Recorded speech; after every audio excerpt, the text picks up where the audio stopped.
आज मी आले पुण्यातील सर्वात जुना चिवडा भेळ ट्राय करायला। हे सर्व चिवड्याचे पदार्थ जे आहेत ते आम्ही घरी बनवतो आणि ते नेहमी फ्रेश असतात।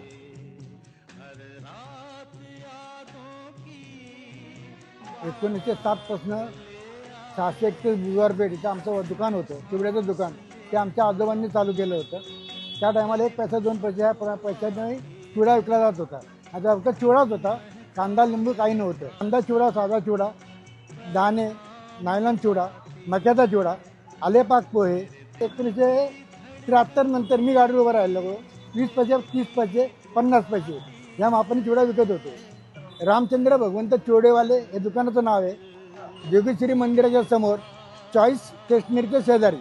आज मी आले पुण्यातील सर्वात जुना चिवडा भेळ ट्राय करायला। हे सर्व चिवड्याचे पदार्थ जे आहेत ते आम्ही घरी बनवतो आणि ते नेहमी फ्रेश असतात।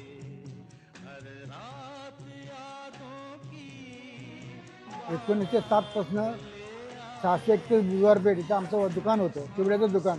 ते आमच्या आजोबांनी चालू केलं होतं। त्या टायमाला 1 पैसा 2 पैसे ह्या पैशाने चिवडा विकला जात होता। आता फक्त चिवडाच होता, कांदा लिंबू काही नव्हतं। कांदा चिवडा, साधा चिवडा, दाणे, नायलॉन चिवडा, मक्याचा चिवडा, आलेपाक पोहे।